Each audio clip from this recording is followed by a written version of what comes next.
السلام عليكم ورحمة الله وبركاته. أعوذ بالله من الشيطان الرجيم. بسم الله الرحمن الرحيم. الحمد لله رب العالمين والصلاة والسلام على سيدنا محمد وعلى آله وصحبه أجمعين. ആദരണീയരായ ശ്രോതാക്കളെ, നമ്മുടെ ഇന്നത്തെ വിഷയം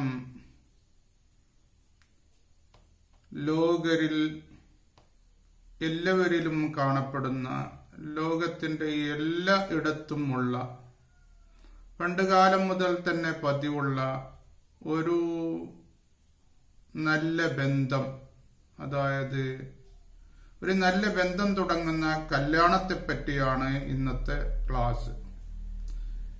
ഈ കല്യാണത്തെപ്പറ്റി, അതിന്റെ ശേഷമുള്ള ബന്ധങ്ങളെപ്പറ്റി ധാരാളം പഠിക്കാനും ധാരാളം മനസ്സിലാക്കാനും ഉണ്ട്. കല്യാണം കഴിഞ്ഞതിന്റെ ശേഷം ഇന്ന് ബന്ധങ്ങളില് ഒരുപാട് ബുദ്ധിമുട്ടുകള്, മാനസികമായ സംഘർഷങ്ങള്, ഒരുപാട് വിഷമങ്ങള്, പല നിരക്കുള്ള ഡിപ്രഷനുകള്, വിഷാദങ്ങള്, ഉത്കണ്ഠകള്, ഇങ്ങനൊക്കെ പറയുന്നത് കേൾക്കുന്നുണ്ട്. പക്ഷേ അതിനെപ്പറ്റി അറിയാത്തത് കൊണ്ടാണ് അങ്ങനെയൊക്കെ സംഭവിക്കുന്നത്. അതിനെപ്പറ്റി നേരെ അറിഞ്ഞാൽ, നേരെ അറിഞ്ഞ് നേരെ പ്രവർത്തിച്ചാൽ ഇവിടെ പ്രശ്നങ്ങളൊന്നും ഉണ്ടാവുകയില്ല. നേരെ മറിച്ച് ഏറ്റവും ആനന്ദവും ആഹ്ലാദവും നമുക്ക് തരുന്ന, നമ്മുടെ മാനസിക ശാരീരിക സുഖങ്ങൾക്ക് വലിയ ഒരു സപ്പോർട്ട് ചെയ്യുന്ന ഒരു കാര്യമാണ് ഈ കല്യാണം എന്നുള്ളത്. അല്ലാഹു തആല സൂറത്ത് റൂമിലെ 21-ാമത്തെ ആയത്തിൽ പറഞ്ഞു. ഈ ആയത്തിന് ധാരാളം ഇതിനെപ്പറ്റി ചിന്തിക്കാനുണ്ട്. അല്ലാഹു പറയുന്നു, വമിൻ ആയാതിഹി അൻ ഖലഖലകും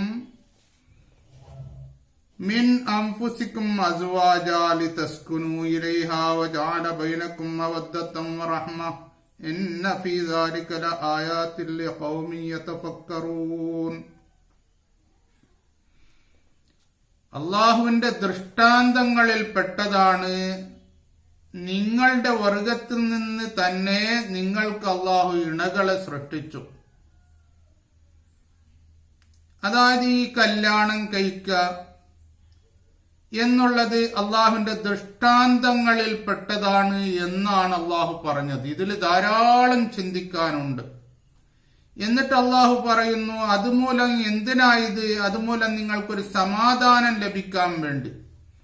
അപ്പോൾ മനസ്സിന് സമാധാനം കിട്ടുന്ന ഏറ്റവും വലിയ ഒരു സംഗതിയാണ് കല്യാണം എന്നുള്ളത്. അതിൽ യാതൊരു സംശയം തന്നെ ഇല്ല. പക്ഷെ അതിനെ മനസ്സിലാക്കാത്തത് കൊണ്ട്, അതിന്റെ റൂട്ടുകൾ നന്നായിട്ട് അറിയാത്തത് കൊണ്ടാണ് ഇത്രയും പ്രശ്നങ്ങൾ ഉണ്ടാകുന്നത്. എന്നിട്ട് അല്ലാഹു പറയുന്നു, വജഅല ബൈനകും മവദ്ദതൻ വറഹ്മ. ഭാര്യ ഭർത്താക്കളുടെ ഇടയിൽ അല്ലാഹു അതിയായ സ്നേഹത്തെയും കാരുണ്യത്തെയും ഉണ്ടാക്കി. ഇതിലൊക്കെ വലിയ പാഠമുണ്ട്. ഒന്ന്, സമാധാനം അതുമൂലം ധാരാളം കിട്ടുന്നുണ്ട് എന്ന് മാത്രമല്ല, അവരുടെ ജീവിതം ഭയങ്കരം സ്നേഹത്തിന്റെ, ഇവിടെ മുഹബ്ബത്ത് എന്നല്ല പറഞ്ഞത്, മവദ്ദത്ത് എന്നാണ്. ഏറ്റവും കൂടുതൽ സ്നേഹത്തിന്റെ ജീവിതവും ആയിരിക്കണം. അതുപോലെ തന്നെ പരസ്പരം വലിയ കാരുണ്യത്തിന്റെ ജീവിതവും ആയിരിക്കണം. അങ്ങനെ ഉണ്ടായാൽ നമുക്ക് പിന്നെ ഈ ദുന്യാവിൽ തന്നെ പേടിക്കേണ്ട ആവശ്യമില്ല, പരലോകത്തും നമുക്ക് വിജയം ഉണ്ടാകും. എന്നിട്ടും അല്ലാഹു വീണ്ടും പറഞ്ഞു, ഈ നിലക്കാവുമ്പോഴേക്ക് കല്യാണം അതുമൂലം സമാധാനം കിട്ടുവാനും പരസ്പരം ഭയങ്കര സ്നേഹത്തോടെ കാരുണ്യത്തോടെ ആവുമ്പോഴേക്ക് ഇതില് ഇന്ന ഫീ ദാലിക ലആയാതിൻ ലിഖൗമിൻ യതഫക്കറൂൻ, ചിന്തിക്കുന്നവർക്ക് ഇതിൽ വലിയ ദൃഷ്ടാന്തങ്ങളുണ്ട്, വലിയ പാഠമുണ്ട് എന്ന് അല്ലാഹു പറയുന്നു. അപ്പൊ ഇതിനെപ്പറ്റി ധാരാളം അറിയണം. ഇതിനെപ്പറ്റി ചിന്തകന്മാര്, ഗവേഷകന്മാര് ധാരാളം പറഞ്ഞിട്ടുണ്ട്.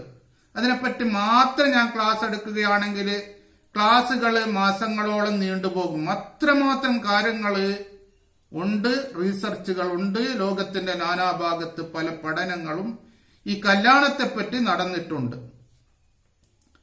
ഇങ്ങനെ ഈ കല്യാണത്തെപ്പറ്റി അല്ലാഹു തആല പരിശുദ്ധ ഖുർആനിലെ സൂറത്തുൽ ബഖറയിലും പലയിടങ്ങളിൽ, സൂറത്തുൻ നിസായിലും പലയിടങ്ങളിലും, സൂറത്തുൻ നൂറിലും പലയിടങ്ങളിലും, അഹ്സാബിലും അല്ലാഹു കല്യാണത്തെപ്പറ്റി പറഞ്ഞിട്ടുണ്ട്. ആയത്ത് നമ്പറും അതൊക്കെ പറയുമ്പോൾ താമസിക്കുന്നത് കൊണ്ടാണ് ഞാൻ പലയിടത്തും എന്ന് പറഞ്ഞത്. അപ്പൊ ചുരുക്കത്തിൽ ഈ കല്യാണത്തിന് വലിയ ഒരു സ്ഥാനം ഉണ്ട്. നബി സല്ലല്ലാഹു അലൈഹി വസല്ലമ തങ്ങൾ പറഞ്ഞിട്ടുണ്ട്, മാ ബുനിയ ബിനാഉം ഫിൽ ഇസ്ലാമി അഹബ്ബ ഇലല്ലാഹി മിനത് തസ്വീജ്. അതായത് ഇവിടെയുള്ള ബന്ധങ്ങളില് ഏറ്റവും അള്ളാഹുവിനിക്ക് ഇഷ്ടപ്പെട്ടതാണ് കല്യാണം എന്നുള്ളത്. ചുരുക്കത്തിൽ ഞാൻ പറഞ്ഞു, ഇവിടെയുള്ള എടുപ്പുകളിൽ ഏറ്റവും നല്ല ഒരു എടുപ്പ്, അള്ളാഹുവിനിക്ക് ഇഷ്ടപ്പെട്ട ഒരു എടുപ്പ് എന്ന് പറഞ്ഞാൽ ഒരു നല്ല ബന്ധം, അത് കല്യാണമാണ്. നബി സല്ലല്ലാഹു അലൈഹി വസല്ലമ തങ്ങൾ പറഞ്ഞു, അന്നിക്കാഹു സുന്നത്തി ഫമൻ റഗിബാൻ സുന്നത്തി ഫലൈസ മിന്നി. കല്യാണം കഴിക്കുക, നിക്കാഹ് ചെയ്യുക എന്നുള്ളത് എന്റെ സുന്നത്താണ്, അതിനാരെങ്കിലും വിട്ടാൽ അവൻ എന്നിൽപ്പെട്ടവനല്ല എന്ന് നബി സല്ലല്ലാഹു അലൈഹി വസല്ലമ തങ്ങൾ പറഞ്ഞിട്ടുണ്ട്. അത്രമാത്രം പ്രാധാന്യം അതിന് ഉണ്ട്. പിന്നെ നിക്കാഹിന്റെ കുതുബയിൽ എപ്പോഴും നാം കേൾക്കുന്ന ഒരു ഹദീസാണ്, മൻ തസവ്വജ ബിംറഅത്തിൻ ഫഖദ അഹ്റസ സുലുസൈ ദീനിഹി ഫല്ലത്തഖില്ലാഹ ഫിസ്സുലുസിൽ ബാഖി എന്ന്. കല്യാണം കഴിച്ചാല് അവന്റെ ദീനിന്റെ മൂന്നിൽ രണ്ടിനെയും അവൻ കാത്തു സൂക്ഷിച്ചു. അവനിൽ നിന്ന് പിന്നെ യാതൊരു അബദ്ധങ്ങളോ തെറ്റുകളോ ഉണ്ടാവുകയില്ല. പിന്നെ ഒരു ഭാഗം മാത്രം തന്നെ അവൻ കാത്തു സൂക്ഷിക്കട്ടെ എന്ന് ഹദീസ് നാം എപ്പോഴും കേൾക്കുന്നുണ്ട്. വേറെയും ഹദീസുണ്ട്, മൻ തസവ്വജ അഹ്റസ നിസ്ഫ ദീനിഹി ഫല്ലത്തഖില്ലാഹ ഫി നിസ്ഫിൽ ആഖിർ എന്ന്. കല്യാണം കഴിച്ചിട്ടുണ്ട് അവന്റെ ദീനിന്റെ പകുതിയെ അവൻ കാത്ത് മറ്റുള്ള പകുതിയെ അവൻ എന്താക്കട്ടെ, പിന്നെ സൂക്ഷിക്കട്ടെ എന്ന് പറഞ്ഞാല് കല്യാണം കഴിച്ചാൽ യാതൊരു നിലക്കുള്ള തെറ്റുകളും കുറ്റങ്ങളും ദുരിതങ്ങളും വിഷമങ്ങളും അവനിൽ നിന്നുണ്ടാവുകയില്ല, അവനുണ്ടാവുകയില്ല എന്നാണ് ഇതിന്റെ അർത്ഥം. ഇങ്ങനെ ചുരുക്കത്തില് ഈ കല്യാണത്തിന്റെ പ്രാധാന്യം ധാരാളം നമുക്ക് പറയാനുണ്ട്. ഓരോ ഹദീസുകള് ഈ കല്യാണ ജീവിതത്തിൽ വരുന്ന ആ ലോകത്തിനെ തന്നെ ഓരോ പദങ്ങളിൽ തന്നെ അടക്കിയിട്ടുണ്ട്. അപ്പോ കല്യാണമായിരിക്കണം, ജീവിതം പിന്നീടുള്ള ജീവിതമായിരിക്കണം. എന്നാൽ ഇവിടെ യാതൊരു നിലക്കും വിഷമിക്കേണ്ട ആവശ്യമില്ല. ഈ ക്ലാസ് നേരെ എന്റെ ഈ ക്ലാസ് തുടർന്നുള്ള ഇത് സംബന്ധമായ ക്ലാസ് നേരെ കേട്ടവർക്ക് മാത്രമേ ഇതിനെപ്പറ്റി നന്നായിട്ട് മനസ്സിലാക്കാൻ പറ്റുകയുള്ളൂ. കാരണം എല്ലാവരും പരാജയപ്പെടുന്നത് അവിടെയാണ്. സത്യത്തിൽ പരാജയം ഇല്ല, അതിനെപ്പറ്റി ഭാര്യ ഭർത്താക്കൾക്ക് അതിനെപ്പറ്റി അറിയാത്തത് കൊണ്ടാണ് ഈ പരാജയം സംഭവിക്കുന്നത്. എവിടെ നോക്കിയാലും വിഷമങ്ങളും കൂടുതലും നാം കേൾക്കുന്നത് അങ്ങനെയാണ്. വിഷമങ്ങളാണ്. കല്യാണം കഴിച്ചിട്ട് ഒരു ജീവിതമില്ല, സുഖകരമായ ജീവിതമില്ല, നേരെ മറിച്ച് വല്ലാത്ത വിഷമങ്ങളുടെ കൂമ്പാരങ്ങളാണ്. അതുമായിട്ടാണ് പിന്നീട് അവര് നടക്കുന്നത്. അങ്ങനെ ഒരിക്കലും ഉണ്ടാവുകയില്ല സത്യത്തിൽ. പക്ഷെ അതിനെപ്പറ്റി അറിയണം. ഈ കല്യാണം, അത് സംബന്ധമായ പിന്നീടുള്ള ജീവിതങ്ങൾ, എല്ലാ നിലക്കുള്ള ജീവിതങ്ങളും ബന്ധങ്ങളും, ഇത് സത്യത്തിൽ ഒരു ഡീപ്പായ ഓഷനാണ്, ഒരു ആഴമേറിയ കടലാണ് സത്യത്തിൽ. പക്ഷെ അതിനെപ്പറ്റി പഠിക്കണം, പഠിപ്പിക്കണം, നന്നായിട്ട് അറിയണം. അതിന്റെ എല്ലാ മേഖലകളും നന്നായിട്ട് അറിഞ്ഞാൽ വിഷമവുമില്ല, വിഷാദവുമില്ല, ഉത്കണ്ഠയും ഇല്ല, ബുദ്ധിമുട്ടുകളും ഇല്ല, ബന്ധങ്ങളിൽ പ്രശ്നമില്ല, ഒരു കുടുംബത്തിൽ പ്രശ്നമില്ല, അവന് സോഷ്യലായിട്ട് പ്രശ്നമില്ല, സാമൂഹികപരമായിട്ട് അവന് പ്രശ്നമില്ല. ഒരു നിലക്കും അവന്റെ എല്ലാ പ്രവർത്തനങ്ങളും വളരെ നന്നായിട്ട്, അവന്റെ ബിസിനസ്സും അവന്റെ മറ്റുള്ള പ്രവർത്തനങ്ങളും അവന്റെ ജോലികളും അവൻ എന്ത് പ്രോജക്റ്റുകളൊക്കെ അവൻ പ്ലാൻ ചെയ്യുന്നുണ്ടോ അതൊക്കെ വളരെ സന്തോഷമായിട്ട് നടക്കും. പക്ഷേ ഈ ജീവിതത്തിനെ പറ്റി അറിയണം, നന്നായിട്ട് അറിയണം. സത്യത്തിൽ ഈ ഖുർആൻ ഷരീഫിൽ ഞാൻ ആദ്യം ഓതിയ ആയത്തിൽ തന്നെ അത് എല്ലാം അടക്കിയിട്ടുണ്ട്, അതെല്ലാം അടങ്ങിയിട്ടുണ്ട്. അത് ഞാൻ അടുത്ത ക്ലാസ്സുകളിൽ പറയുമ്പോഴേക്ക് നിങ്ങൾക്ക് നന്നായിട്ട് മനസ്സിലാക്കാൻ പറ്റും.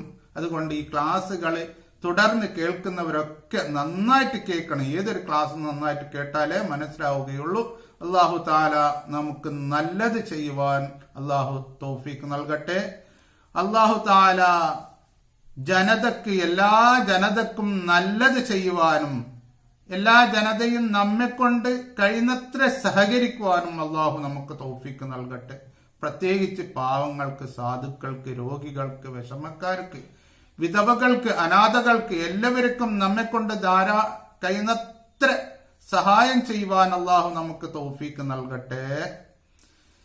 അല്ലാഹു തആല ഈ ഭൂലോകത്തെ ശാന്തിയാൽ നിറക്കട്ടെ. ആമീൻ. വആഖിറു ദഅവാനാ അനിൽ ഹംദുലില്ലാഹി റബ്ബിൽ ആലമീൻ. അസ്സലാമു അലൈക്കും വറഹ്മത്തുള്ളാഹി വബറകാതുഹു.